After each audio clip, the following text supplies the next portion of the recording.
आत्ताच एक इंटरनॅशनल मीडियामध्ये अत्यंत महत्त्वाची घटना घडली. ती म्हणजे रिपब्लिक ऑफ बलुचिस्तान म्हणजे स्वतंत्र बलुचिस्तान राष्ट्र याची घोषणा करण्यात आली आहे. आणि त्याच्याबरोबरच त्या बलुचिस्तानमध्ये कशा प्रकारचं चलन म्हणजे करन्सी वापरली जाईल याचेसुद्धा फोटो हे जाहीर करण्यात आले आहे. हे सोशल मीडियावरती आलेलं आहे. तर नेमकं काय झालं आहे? खरं म्हणजे हे सोशल मीडियावरती नक्कीच व्हायरल झालेलं आहे. आणि काही बलुची नेते जे युरोप आणि अमेरिकेमध्ये आहे त्यांनी स्वातंत्र्याची घोषणा केलेली आहे. परंतु अजूनसुद्धा बलुचिस्तानवरती पाकिस्तानचाच कब्जा आहे.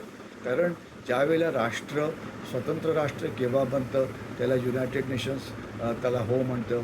जगातली मोठी राष्ट्र त्याला मान्यता देतात. तिथे त्यांचं स्वतःचं सरकार निर्माण होतं. त्याच वेळेला ते स्वतंत्र राष्ट्र असं बनतं.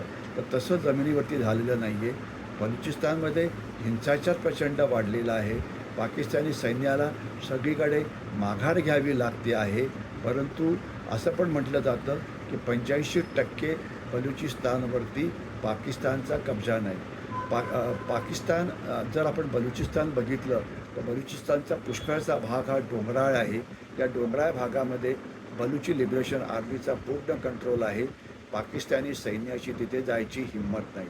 परंतु बलुचिस्तानमधून जो रस्ता जातो CPEC corridor China Pakistan economic corridor आणि जे बलुचिस्तानचं ग्वाडार बंदर आहे तिथे मात्र कुंपण लावलेलं आहे. तिथे मात्र एक किल्लाबंदी करण्यात आली आहे आणि त्याच्यावरती पाकिस्तानचं कंट्रोल आहे. परंतु पाकिस्तानी सैन्य बलुचिस्तानमधले जे रस्ते आहे त्या रस्त्यावरून जायची त्याची हिंमत नाही.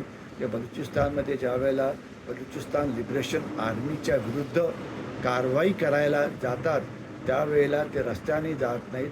ते हेलिकॉप्टरच्या मदतीने जातात. एअरफोर्सचा वापर करतात.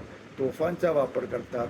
त्यांची जमिनीवरून कारवाई करण्याची त्यांची जी हिंमत आहे ती नाही. आणि असं म्हटलं जातं की रात्रीच्या वेळेला पाकिस्तानी सैन्य हे बलुचिस्तानमध्ये कुठेही बाहेर फिरू शकत नाही. ते केवळ आकाशातनंच खिरट्या घालतात.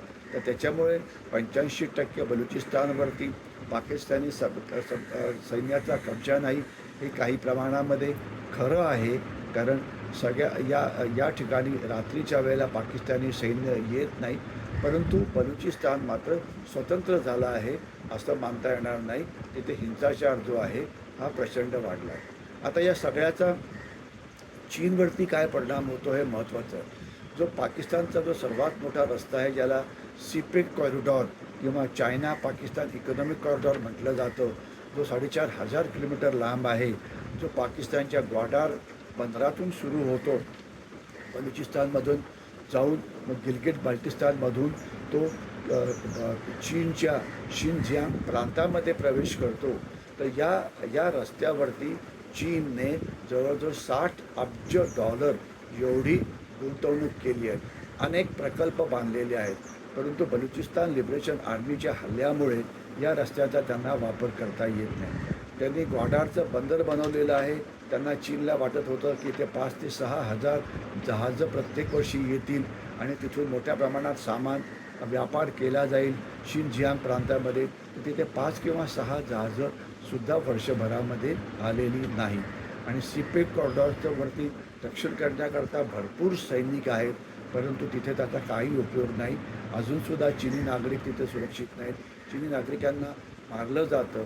आणि हा जो प्रकल्प आहे सीपेक कॉरिडॉर किंवा चायना पाकिस्तान इकॉनॉमिक कॉरिडॉर हा चीनकरता एक पांढरा हत्ती बनलेला आहे किंवा गळ्यात अडकलेलं एक हाडूक आहे की जे निघायला तयार नाही. चीनची पूर्ण पैसे जे आहेत ते बर्बाद झालेले आहेत. आणि पाकिस्तानी सैन्य सीपेक कॉरिडॉर किंवा जे चीनी बलुचिस्तानमध्ये आहे त्यांचं रक्षण करण्याकरता असमर्थ आहे. मात्र बलुचिस्तान अजून स्वतंत्र झालेला नाही.